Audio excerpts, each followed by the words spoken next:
Yes, അങ്ങനെ നമ്മൾ എക്സാമിന് മുമ്പുള്ള ലാസ്റ്റ് മന്തിലോട്ട് കയറാൻ പോവാണ്. അത് ആലോചിക്കുമ്പോൾ കുറച്ച് പേടിയൊക്കെ കാണും. പക്ഷേ നിങ്ങൾ ഓർക്കണം, നിങ്ങളുടെ മാർക്കും റാങ്കൊക്കെ ഏറ്റവും കൂടുതൽ ഇമ്പ്രൂവ് ചെയ്യാൻ പോകുന്നതും ഈ ഒരു മാസത്തിലാണ്. അതുപോലെ തന്നെ കുറച്ച് കാര്യങ്ങൾ ശ്രദ്ധിച്ചില്ലെങ്കിൽ നിങ്ങൾ ഇപ്പം നിൽക്കുന്ന അവസ്ഥയിൽ നിന്ന് ബാക്കോട്ട് പോകാനും ചാൻസ് ഉണ്ട്. അങ്ങനെ ഒരു അവസ്ഥ വരാതിരിക്കാൻ നിങ്ങൾ അവോയ്ഡ് ചെയ്യേണ്ട കുറച്ച് മിസ്റ്റേക്സ് ഉണ്ട്. അതിനെക്കുറിച്ചാണ് ഇന്നത്തെ വീഡിയോ.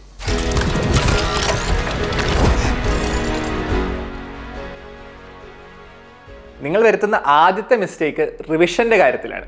നിങ്ങളൊരു ചാപ്റ്റർ മുമ്പ് പഠിച്ച് റിവൈസ് ചെയ്ത ആ സെയിം രീതിയിൽ തന്നെ പിന്നെയും റിവൈസ് ചെയ്യുകയാണെങ്കിൽ അതുകൊണ്ട് നമുക്കുണ്ടാകുന്ന ഇമ്പ്രൂവ്മെൻറ്റിന് ഒരു ലിമിറ്റ് ഉണ്ടാവും. അതിന് പകരം നിങ്ങളുടെ അടുത്ത റൗണ്ട് ഓഫ് റിവിഷനെ ഡിഫറെൻറ്റ് രീതിയിൽ അപ്രോച്ച് ചെയ്ത് നോക്കണം. ഫോർ എക്സാമ്പിൾ, നിങ്ങൾ ബയോളജിയും ഇനോർഗാനിക് കെമിസ്ട്രിയും ഒക്കെ NCERT ടെക്സ്റ്റ് ഒക്കെ വായിച്ചിട്ടുണ്ടാവും, അല്ലെങ്കിൽ വായിച്ചുകൊണ്ടിരിക്കുകയായിരിക്കും. ഇനി അടുത്ത തവണ നിങ്ങൾ വായിക്കുമ്പം ഓരോ ചാപ്റ്ററും ബാക്കിൽ നിന്ന് ഫ്രണ്ടിലോട്ടൊന്ന് വായിച്ചു നോക്കുക. ഇങ്ങനെ ചെയ്യുമ്പോൾ രണ്ട് ബെനിഫിറ്റാണ്. ഒന്നാമത്തെ കാര്യം, നമ്മൾ വലിയ ചാപ്റ്ററൊക്കെ പഠിച്ചു പോകുമ്പം അതിൻ്റെ ഏറ്റവും ലാസ്റ്റ് എത്തുമ്പോഴേക്കും നമ്മൾ കുറച്ചൊക്കെ മടുക്കും. അപ്പോൾ ആ ലാസ്റ്റ് പാർട്ടിലുള്ള എന്തെങ്കിലുമൊക്കെ മിസ്സായി പോയിട്ടുണ്ടാകാൻ ചാൻസ് ഉണ്ട്. അപ്പോൾ ബാക്കിൽ നിന്നാണ് സ്റ്റാർട്ട് ചെയ്യുന്നതെങ്കിൽ നിങ്ങൾ ആ ഭാഗത്ത് മിസ്സായി പോയിട്ടുള്ള ഏതെങ്കിലും പോയിന്റ്സോ അതുപോലെ സമ്മറി, എക്സർസൈസ് ഇതൊക്കെ കുറച്ചുകൂടെ ഇമ്പോർട്ടൻസ് കൊടുത്ത് നിങ്ങൾക്ക് വായിക്കാൻ പറ്റും. അതേപോലെ തന്നെ നമ്മളൊരു ചാപ്റ്റർ യൂഷ്വലി ഫ്രണ്ടിൽ നിന്ന് വായിച്ചാണ് അതിൻ്റെ ലാസ്റ്റ് ഭാഗത്തുള്ള കൺസെപ്റ്റ്സിലോട്ട് എത്തുന്നത്. അപ്പം തിരിച്ച് നമ്മൾ ചെയ്യുമ്പം ആ ഫൈനൽ കൺസെപ്റ്റ്സ് വായിക്കുമ്പം ഈ ചാപ്റ്ററിൻ്റെ ഫ്രണ്ടിലുള്ള എന്തൊക്കെയാണെന്നുള്ളത് നമ്മൾ കൂടുതൽ റിക്കളക്ട് ചെയ്യാൻ ശ്രമിക്കും. അങ്ങനെ നമ്മുടെ മെമ്മറി കൂടുതൽ സ്ട്രോങ് ആകാനുള്ള ചാൻസ് ഉണ്ട്. ഇനി ഫിസിക്സിൻ്റെ കാര്യം എടുക്കുകയാണെങ്കിലും നിങ്ങൾ ചിലപ്പോൾ മുമ്പ് പഠിച്ചത് MCQസും പ്രീവിയസ് ഇയർ ക്വസ്റ്റ്യൻസും ഒക്കെ ചെയ്തിട്ടായിരിക്കും. അടുത്തൊരു റൗണ്ട് റിവിഷനിൽ കംപ്ലീറ്റ് ആയിട്ട് NCERTയിലെ എക്സർസൈസുകളും എക്സാമ്പിൾസും മാത്രം വെച്ചൊന്ന് റിവൈസ് ചെയ്യാം. ഇനി അതും നിങ്ങൾ കംപ്ലീറ്റ് ചെയ്തവരാണെങ്കിൽ നിങ്ങൾക്ക് JEE മെയിൻസിൻ്റെ കഴിഞ്ഞൊരു 5 വർഷത്തെ പ്രീവിയസ് ഇയർ ക്വസ്റ്റ്യൻസ് എടുത്ത് അതും അറ്റംപ്റ്റ് ചെയ്യാം. ആ സെയിം ക്വസ്റ്റ്യൻസ് നിങ്ങൾക്ക് വരാനും ചാൻസ് ഉണ്ട്. അതുപോലെ തന്നെ കുറച്ചുകൂടെ ഡിഫിക്കൽറ്റി കൂടിയ ക്വസ്റ്റ്യൻസ് ചെയ്തൊരു എക്സ്പീരിയൻസും ആകും. അപ്പം ഇതുപോലെ നമ്മൾ പല പെർസ്പെക്റ്റീവിൽ നിന്ന് ഒരു പോർഷൻ തന്നെ പഠിക്കുമ്പം അത് കുറച്ചുകൂടെ ക്ലിയർ ആയി വരും. സോ നിങ്ങൾ അവോയ്ഡ് ചെയ്യേണ്ട ആദ്യത്തെ മിസ്റ്റേക്ക് എന്ന് പറയുന്നത്, നിങ്ങൾ റിവൈസ് ചെയ്ത് പോകുമ്പോൾ ഒരേ രീതിയിൽ തന്നെ പഠിച്ചുകൊണ്ടിരിക്കാതെ ഓരോ പ്രാവശ്യവും കുറച്ച് അപ്രോച്ച് മാറ്റുക. അതുപോലെ തന്നെ ഇനി ഓരോ റിവിഷൻ്റെ സ്പീഡും കൂട്ടണം. നിങ്ങൾ മുമ്പ് വായിച്ച പോലെ കംപ്ലീറ്റ് ആയിട്ട് 100% വായിക്കാനുള്ള സമയം ഇനിയില്ല.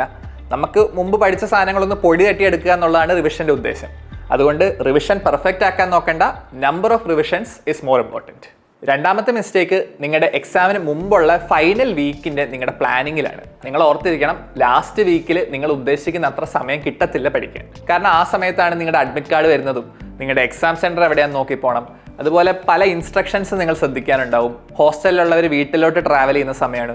അങ്ങനെ നിങ്ങളുടെ ശ്രദ്ധ ആവശ്യമുള്ള പല കാര്യങ്ങൾ ലാസ്റ്റ് വീക്കിൽ വരും. അതുകൊണ്ട് ഒരുപാട് കാര്യങ്ങൾ ലാസ്റ്റ് വീക്കിലേക്ക് പഠിക്കാൻ വെച്ചാൽ നമ്മുടെ കൺട്രോളിൽ നിൽക്കത്തില്ല. ഇങ്ങനെ ആലോചിച്ചാൽ മതി, നിങ്ങൾക്ക് ലാസ്റ്റ് വീക്കിൽ കിട്ടുന്നതിനെക്കാട്ടും കൂടുതൽ സമയം നിങ്ങൾക്ക് ഈ ആഴ്ച പഠിക്കാൻ കിട്ടും. അതുകൊണ്ട് ഈ സമയത്തിന് നിങ്ങളുടെ പ്ലാനിൽ കൂടുതൽ ഇമ്പോർട്ടൻസ് കൊടുക്കണം.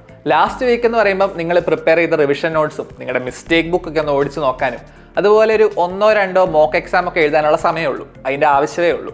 ലാസ്റ്റ് വീക്കിന് മുമ്പായിട്ട് തന്നെ നിങ്ങളുടെ എക്സാം സ്ട്രാറ്റജിയൊക്കെ മോക്ക് എക്സാംസ് എഴുതി റെഡിയാക്കി വെക്കണം. എന്ന് പറയുമ്പോൾ നിങ്ങൾ ഏത് ഓർഡറിലാണ് ക്വസ്റ്റ്യൻ പേപ്പർ അറ്റംപ്റ്റ് ചെയ്യാൻ പോകുന്നത്, എന്ത് സ്പീഡിലാണ് ആൻസർ ചെയ്യാൻ പോകുന്നത്, എക്സാമിനിടെ ടെൻഷൻ വന്നാൽ അത് എങ്ങനെ മാനേജ് ചെയ്യും, ഈ പറഞ്ഞ കാര്യങ്ങൾക്കൊക്കെ ഒരു സൊല്യൂഷൻ ഉണ്ടായിരിക്കണം. ഇതെല്ലാം നമ്മൾ കഴിഞ്ഞ വീഡിയോയിൽ പറഞ്ഞിട്ടുണ്ട്. അപ്പം അത് കാണാത്തവരാണെങ്കിൽ തൊട്ട് മുമ്പത്തെ വീഡിയോ ഒന്ന് കണ്ടാൽ മതി. മൂന്നാമത്തെ മിസ്റ്റേക്ക് നിങ്ങളുടെ സ്റ്റഡി എൻവയൺമെൻറ്റിൻ്റെ കാര്യത്തിലാണ്. എനിക്ക് ലാസ്റ്റ് മന്തിൽ സംഭവിച്ച ഒരു മിസ്റ്റേക്കാണിത്. ഹോസ്റ്റലേഴ്സിനും വീട്ടിൽ നിൽക്കുന്നവർക്കും സെപ്പറേറ്റ് ആയിട്ട് ശ്രദ്ധിക്കേണ്ട കുറച്ച് കാര്യങ്ങളുണ്ട്. നിങ്ങളിപ്പോൾ ഹോസ്റ്റലിൽ നിന്നാണ് പഠിക്കുന്നത്, അത്യാവശ്യം കുഴപ്പമില്ലാതെയൊക്കെ പഠിച്ചു പോകുന്നുണ്ട്. അതായത് മോക്ക് എക്സാംസ് ഒക്കെ എഴുതുന്നുണ്ട്, അതിൻ്റെ മിസ്റ്റേക്സ് ഒക്കെ അനലൈസ് ചെയ്യുന്നുണ്ട്, ആൻഡ് ബാക്കിയുള്ള സമയം കുഴപ്പമില്ലാതെയൊക്കെ റിവൈസ് ചെയ്യാൻ പറ്റുന്നുണ്ടെങ്കിൽ നിങ്ങൾ എക്സാമിന് തൊട്ട് മുമ്പ് വരെ ഹോസ്റ്റലിൽ തന്നെ നിന്ന് പഠിക്കാൻ നോക്കുക.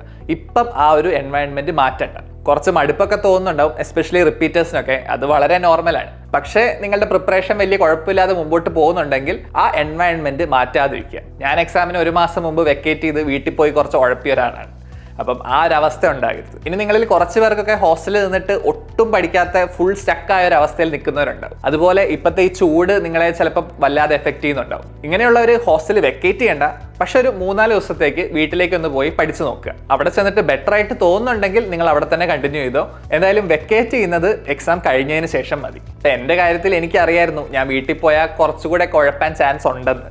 പക്ഷേ അമ്മയുടെ ഫുഡും വീടിൻ്റെ കംഫർട്ടും പേരൻസിൻ്റെ കെയറൊക്കെ ആലോചിച്ചപ്പോൾ അങ്ങ് പോകാൻ തോന്നി. ആ ഒരു ടെംപ്റ്റേഷൻ കാരണം നിങ്ങൾ ആരും വീട്ടിൽ പോകരുത്. നിങ്ങൾക്ക് ഹോസ്റ്റലിൽ നിന്നിട്ട് ഒരു രക്ഷയില്ലെങ്കിൽ മാത്രം വീട്ടിലോട്ട് പോവുക. ഇനി വീട്ടിലോട്ട് വെക്കേറ്റ് ചെയ്ത് പോകുന്നവരും അതുപോലെ വീട്ടിൽ നിന്ന് പഠിക്കുന്നവരും നിങ്ങളിപ്പോൾ പഠിക്കുന്ന റൂം ഒരു ഹോസ്റ്റൽ റൂം പോലെ ആക്കണം. ഹോസ്റ്റലിൻ്റെ ഏറ്റവും വലിയ ഗുണം എന്ന് പറയുന്നത് അവിടെ സർപ്രൈസ് ആയിട്ട് ഡിസ്ട്രാക്ഷൻസ് ഒന്നും വരത്തില്ല എന്നുള്ള. നിങ്ങൾ വീട്ടിലായിരിക്കുമ്പം ചിലപ്പം ഗസ്റ്റുകളൊക്കെ വരാം, അല്ലെങ്കിൽ വീട്ടുകാരൊക്കെ ഏതെങ്കിലും ഫംഗ്ഷനൊക്കെ പോകാം. ഇതുപോലത്തെ ഡിസ്ട്രാക്ഷൻസിന്റെ പുറകെ പോകാൻ നമുക്ക് ഇനി സമയമില്ല. നിങ്ങൾ പഠിച്ച് ബ്രേക്ക് എടുക്കുന്ന സമയത്ത് മാത്രമേ നിങ്ങളുടെ ആ ഒരു സ്റ്റഡി ഏരിയയിൽ നിന്ന് മാറാൻ പാടുള്ളൂ. അതുകൊണ്ട് നിങ്ങളുടെ വീട്ടുകാരോടൊക്കെ പറഞ്ഞ് ഇതുപോലെ ഒരു സ്റ്റഡി എൻവയൺമെന്റ് ഇനിയുള്ള ഒരു മാസം നിങ്ങളുടെ വീട്ടിൽ ക്രിയേറ്റ് ചെയ്തെടുക്കണം. വീട്ടിലിരുന്ന് നിങ്ങൾ സ്വന്തമായിട്ട് മോക്ക് എക്സാംസും അല്ലെങ്കിൽ പ്രീവിയസ് ഇയർ ക്വസ്റ്റ്യൻ പേപ്പറൊക്കെ ഫുള്ളായിട്ട് അറ്റംപ്റ്റ് ചെയ്യുന്ന സമയത്ത് നിങ്ങളുടെ വീട്ടിൽ ആരെങ്കിലും ഫ്രീ ആയിട്ടുള്ളവരുണ്ടെങ്കിൽ അവർക്കൊരു ടൈമർ കൊടുത്ത് അവരെ ഒരു ഇൻവിജിലേറ്റർ ആയിട്ട് നിർത്തുകയാണെങ്കിൽ, അവരെ ഇടയ്ക്കിടയ്ക്ക് നിങ്ങൾ എക്സാം എഴുതുന്ന സമയത്ത് വന്നൊന്ന് മോണിറ്റർ ചെയ്യുകയാണെങ്കിൽ അതും നിങ്ങളെ ഹെൽപ്പ് ചെയ്യും. നെക്സ്റ്റ് മിസ്റ്റേക്ക് പെൻഡിങ് ടോപ്പിക്സിൻ്റെ കാര്യത്തിലാണ്. നിങ്ങളുടെ ഒരു 75% ആൾക്കാർക്കും ഈ സമയത്ത് പെൻഡിങ് ടോപ്പിക്സ് കാണും. എനിക്കും ഈ സമയത്ത് പെൻഡിങ് ആയിട്ടുണ്ടായിരുന്നു. ഇനി നിങ്ങൾ ചെയ്യാൻ പോകുന്ന റിവിഷനിൽ ഏറ്റവും ആദ്യം ഈ പെൻഡിങ് പോർഷൻസ് നോക്കണം. എന്നിട്ട് അങ്ങനെ പഠിക്കുന്ന കാര്യങ്ങളും തൊട്ടടുത്ത ദിവസത്തെ ആദ്യത്തെ മോർണിംഗ് സെഷനിൽ റിവൈസും ചെയ്യണം. എങ്കിൽ മാത്രമേ അത് നമ്മുടെ തലയിൽ നിൽക്കത്തുള്ളൂ. പെൻഡിങ് പോർഷൻസ് കുറേ ഉണ്ടെന്ന് ഓർത്ത് ഒരു ഫുൾ ഡേ ഒന്നും അതിനായിട്ട് മാറ്റി വെക്കാൻ പാടില്ല. ഒരു ദിവസം ഒരു 2 to 4 hours. അതുപോലെ തന്നെ ആ പഠിച്ച സാധനം റിവൈസ് ചെയ്യാൻ വേണ്ടി അടുത്ത ദിവസം രാവിലെ ഒരു 2 hours. ഇതിൽ കൂടുതലൊന്നും പെൻഡിങ് പോർഷൻസിന് വേണ്ടി നിങ്ങൾ സ്പെൻഡ് ചെയ്യരുത്. നിങ്ങൾ പോർഷൻസ് 100% ക്ലിയർ ചെയ്യാൻ വേണ്ടി നോക്കി അവസാനം പഠിച്ചു വെച്ച 90% റിവിഷൻ കുളവാക്കിയ കാര്യമില്ല. അതുകൊണ്ട് പെൻഡിങ് പോർഷൻസ് ഞാൻ ഈ പറഞ്ഞ രീതിയിൽ മാക്സിമം കംപ്ലീറ്റ് ചെയ്യാൻ നോക്കുക. എന്നിട്ടും ബാക്കി വരുന്ന ഭാഗങ്ങളുണ്ടാവും. ആ ഭാഗത്ത് നിന്ന് ചോദിക്കാൻ ചാൻസ് ഉള്ള ഈസി ക്വസ്റ്റ്യൻസ് നിങ്ങൾ MCQ ബുക്ക് വെച്ചൊന്ന് എടുത്ത് വായിച്ചു വിടുക. ഈസി ക്വസ്റ്റ്യൻ വന്നാൽ അത് ഏത് ഭാഗത്തു നിന്നാണേലും അത് നമുക്ക് കിട്ടണം. ഇനി ഹൈ വെയിറ്റേജ് ഉള്ള ചാപ്റ്റേഴ്സ് നിങ്ങൾ ഇനിയും പഠിക്കാൻ ബാക്കിയുണ്ടെങ്കിൽ അതിൽ ഒന്നും വിട്ടുപോകരുത്. അത് സ്കിപ്പ് ചെയ്യാൻ നമുക്ക് പറ്റത്തില്ല. എല്ലാ വർഷവും ഈ പെൻഡിങ് പോർഷൻസ് കാരണം കുറച്ച് പിള്ളേരുടെ പ്രിപ്പറേഷൻ അവസാനം കൊണ്ട് കുളവാക്കാറുണ്ട്. അതുകൊണ്ടാണ് ഞാൻ എല്ലാ വീഡിയോയിലും നിങ്ങൾ പെൻഡിങ് പോർഷൻസിൽ സ്റ്റക്ക് ആകരുത് എന്ന് പറയുന്നത്. നിങ്ങളിൽ ഒരാൾ പോലും എക്സാമിൻ്റെ ആ ദിവസം 100% പോർഷൻസും പഠിച്ചു എന്നുള്ള കോൺഫിഡൻസിൽ എക്സാം എഴുതത്തില്ല. അതിൻ്റെ ആവശ്യവും ഇല്ല. അതുകൊണ്ട് പെൻഡിങ് പോർഷൻസ് കുറേ ഉണ്ടല്ലോ എന്ന് ഓർത്തും ടെൻഷൻ അടിക്കേണ്ട. അതുപോലെ അത് പഠിക്കുന്ന സമയത്ത് അതിൽ സ്റ്റക്കായി നിൽക്കരുത്. ഇനിയുള്ളൊരു 2 ആഴ്ചക്കിടയിൽ നിങ്ങളുടെ റിവിഷൻ്റെ കൂടെ മാക്സിമം പെൻഡിങ് പോർഷൻസ് ക്ലിയർ ആക്കി പോകാൻ നോക്കുക. ഈ 2 ആഴ്ച കൊണ്ട് കംപ്ലീറ്റ് ആകുന്നത് മതി. ബാക്കിയുള്ളതിനെ കുറിച്ച് ആലോചിക്കേണ്ട. അടുത്തൊരു മിസ്റ്റേക്ക് ഇപ്പം ക്രാഷ് കോഴ്സ് ചെയ്യുന്നവർ ശ്രദ്ധിക്കേണ്ടതാണ്. നിങ്ങൾ ഓർക്കണം, നിങ്ങൾ ഏറ്റവും കൂടുതൽ പഠിക്കാൻ പോകുന്നത് നിങ്ങൾ സ്വന്തമായിട്ട് ഒരു ടെക്സ്റ്റ് വായിക്കുമ്പോഴോ അല്ലെങ്കിൽ MCQ ചെയ്യുമ്പോഴോ ഒന്നുമല്ല. നിങ്ങളിപ്പോൾ കണ്ടുകൊണ്ടിരിക്കുന്ന ക്ലാസ്സിൻ്റെ സമയത്താണ് നിങ്ങൾ ഏറ്റവും കൂടുതൽ പഠിക്കാൻ പോകുന്നത്. അതുകൊണ്ട് ആ ക്ലാസ്സിൻ്റെ സമയത്ത് മാക്സിമം ആക്റ്റീവായിട്ട് അലേർട്ടായിട്ടിരിക്കാൻ ശ്രമിക്കണം. ക്ലാസ് കാണുന്ന സമയത്ത് നമുക്കത് ഓബ്വിയസ് ആയിട്ട് തോന്നത്തില്ല. പക്ഷേ എക്സാമിന് ഇത്ര അടുത്താണ് നിങ്ങൾ ക്ലാസ് കണ്ടുകൊണ്ടിരിക്കുന്നത്. അതുകൊണ്ട് ആ ഒരു അഡ്വാൻറ്റേജ് നിങ്ങൾക്ക് ഉണ്ടാവും. റിപ്പീറ്റേഴ്സിനെ വെച്ച് നോക്കുമ്പോൾ നിങ്ങളുടെ ഷോർട്ട് ടേം മെമ്മറി കുറച്ചുകൂടെ ബെനിഫിഷ്യൽ ആയിരിക്കും നിങ്ങൾക്ക്. ഇങ്ങനെ ആക്റ്റീവായിട്ട് ക്ലാസ് കാണണമെങ്കിൽ നിങ്ങൾ ആവശ്യത്തിന് ഉറങ്ങുകയൊക്കെ ചെയ്യണം. അവസാനമാണല്ലോ പഠിച്ചു തുടങ്ങിയെന്ന് വിചാരിച്ച് ഒരുപാട് ഉറക്കമൊന്നും സാക്രിഫൈസ് ചെയ്ത് പഠിക്കാൻ പോകരുത്. അങ്ങനെ ചെയ്താൽ നിങ്ങൾ ക്ലാസ്സിൻ്റെ സമയത്ത് ഉറക്കം നോക്കിക്കൊണ്ടിരിക്കും. അപ്പം ഒരു ഗുണവും ഇല്ലാത്ത അവസ്ഥയാവും. നിങ്ങൾക്ക് എക്സാമിന് മുമ്പായിട്ടുള്ള ഒരു 10 ദിവസമോ അല്ലെങ്കിൽ ഒരു 2 ആഴ്ചയോ നല്ല രീതിയിൽ ഒരു റിവിഷൻ്റെ ആവശ്യമേ ഉള്ളൂ. അത്രയും ചെയ്യുമ്പോൾ തന്നെ ഏകദേശമൊക്കെ നിങ്ങൾ റെഡി ആകും. സോ ക്രാഷ് കോഴ്സ് ചെയ്യുന്നവർ നിങ്ങളൊരു 90% ഇമ്പോർട്ടൻസും നിങ്ങൾ കാണുന്ന ക്ലാസ്സിന് കൊടുക്കണം. ആ സമയത്ത് തന്നെ മാക്സിമം പഠിച്ച് നിങ്ങളുടെ തലയിൽ കയറ്റാൻ ശ്രമിക്കണം. 6ാമത്തെ മിസ്റ്റേക്ക്, നിങ്ങൾ ഈ ചാനൽ സബ്സ്ക്രൈബ് ചെയ്യാതെ പോയാലാണ്. ആക്ച്വൽ 6ാമത്തെ മിസ്റ്റേക്ക് എന്ന് പറയുന്നത് നിങ്ങളുടെ സ്ട്രാറ്റജിയുടെ കാര്യത്തിലാണ്. ഈ ലാസ്റ്റ് മന്തൊക്കെ ആകുമ്പോഴേക്കും ലാസ്റ്റ് 30 days എന്ന് പറഞ്ഞ് ഒരുപാട് വീഡിയോസ് നിങ്ങൾക്ക് യൂട്യൂബിൽ കാണാൻ പറ്റും. ഇതിന്റെ എല്ലാം പുറകെ പോയാൽ നിങ്ങൾ ഒന്നും ഇല്ലാത്തൊരവസ്ഥയിലോട്ട് എത്തും. ഓൾറെഡി ഒരു പ്ലാനും ടൈം ടേബിളൊക്കെ സെറ്റ് ചെയ്തവർ നിങ്ങൾ ആ പ്ലാൻ ഫോളോ ചെയ്യുന്നതിലാണ് കാര്യം. പെർഫെക്ഷൻ അല്ല, കൺസിസ്റ്റൻസിയാണ് നിങ്ങൾക്ക് നിങ്ങളുടെ റാങ്ക് നേടിത്തരാൻ പോകുന്നത്. അതുകൊണ്ട് ടൈം ടേബിളും പ്ലാനുകളൊക്കെ മാറ്റി എക്സ്പെരിമെന്റ് ചെയ്യാൻ ഇനി നമുക്ക് സമയമില്ല. ഉള്ള ടൈം ടേബിൾ തന്നെ മാക്സിമം ഡെഡിക്കേറ്റഡ് ആയിട്ട് ഹാർഡ് വർക്ക് ചെയ്ത് പോവുകയാണെങ്കിൽ നിങ്ങൾ നല്ല റിസൾട്ടിലോട്ട് എത്തും.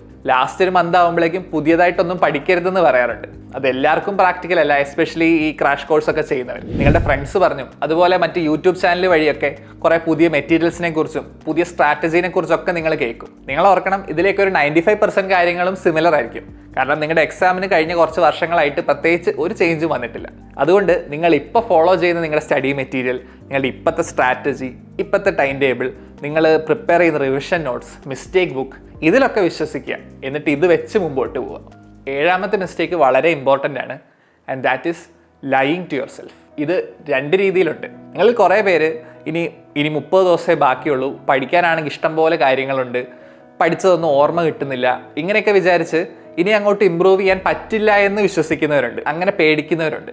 നിങ്ങൾ അങ്ങനെ ചെയ്യുന്നുണ്ടെങ്കിൽ you are lying to yourself. അതെന്തുകൊണ്ടാണെന്ന് ഞാൻ പറയാം. ഇനിയുള്ള ഒരു മാസത്തിനിടെ നിങ്ങളൊരു 10 ഫുൾ ക്വസ്റ്റ്യൻ പേപ്പർ, അത് പ്രീവിയസ് ഇയർ ക്വസ്റ്റ്യൻസും മോക്ക് എക്സാംസും കൂട്ടി ഒരു 10 എണ്ണം ചെയ്താൽ തന്നെ നിങ്ങൾ ടോട്ടൽ ഒരു 2000 ക്വസ്റ്റ്യൻസ് അറ്റംപ്റ്റ് ചെയ്യും. അതിൽ നിന്ന് എന്തായാലും ഒരു 15-20 ചോദ്യങ്ങളെങ്കിലും അതുപോലെ നിങ്ങളുടെ എക്സാമിനുണ്ടാവും.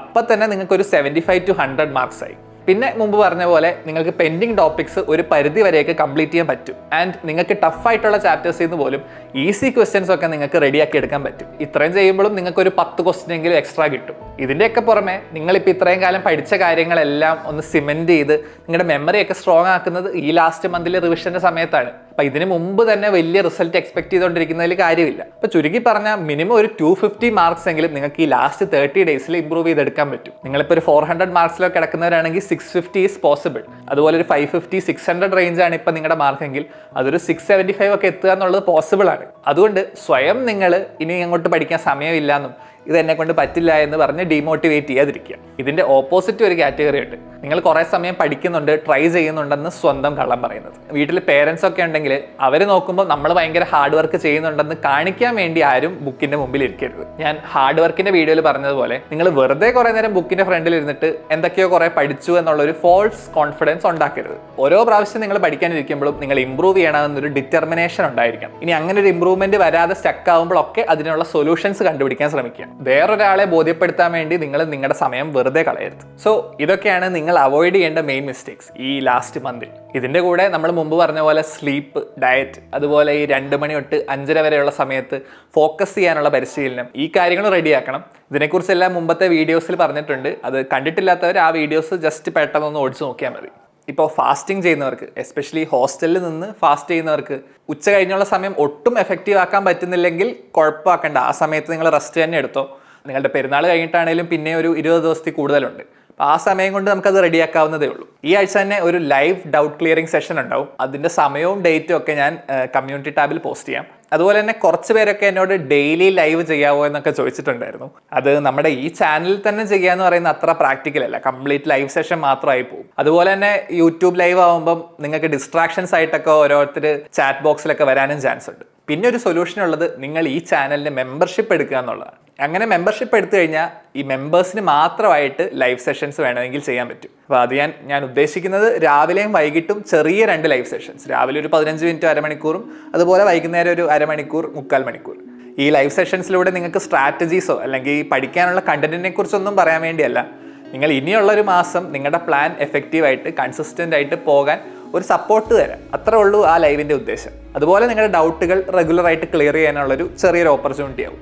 അപ്പോൾ ഇങ്ങനൊരു മെമ്പർഷിപ്പ് നിങ്ങൾക്ക് താല്പര്യം ഉണ്ടോ എന്നുള്ള കാര്യം പറയണം. ഇങ്ങനെ മെമ്പർഷിപ്പ് എടുക്കണമെങ്കിൽ അതിന് ചെറിയൊരു ഫീസ് വരും, ഒരു 200-250 റുപ്പീസ് ഫോർ 1 മന്ത്. അപ്പോൾ ഇങ്ങനൊരു മെമ്പർഷിപ്പ് പ്ലാൻ നിങ്ങൾക്ക് താല്പര്യം ഉണ്ടെങ്കിൽ അതൊന്ന് കമൻറ്റ് ചെയ്യണം. കൂടുതൽ പേർക്ക് അത് ആവശ്യമുണ്ടെങ്കിൽ അത് നെക്സ്റ്റ് വീക്ക് തന്നെ സ്റ്റാർട്ട് ചെയ്യാൻ വേണ്ടിയാണ്. എഗെയിൻ ഇങ്ങനൊരു മെമ്പർഷിപ്പ് നിങ്ങൾക്ക് എല്ലാവർക്കും ആവശ്യമില്ല. ഒരു കോൺസ്റ്റന്റ് സപ്പോർട്ട് വേണം എന്നുള്ളവർ മാത്രം കമൻറ്റ് ചെയ്താൽ മതി. സോ നമ്മൾ ലാസ്റ്റ് മന്തിലോട്ട് കയറുകയാണ്. അത് ആലോചിച്ചാരും പേടിക്കേണ്ട. നമ്മൾ ഇന്ന് ഡിസ്കസ് ചെയ്ത പോലെ നിങ്ങൾ ഏറ്റവും കൂടുതൽ ഇമ്പ്രൂവ് ചെയ്യാൻ പോകുന്നത് ഈ ഒരു മാസത്തിലാണ്. അപ്പോൾ ആ ഒരു കോൺഫിഡൻസോടുകൂടെ അടിപൊളിയായിട്ട് നമുക്ക് ഈ ഒരു മാസം പഠിച്ചു പോകാം.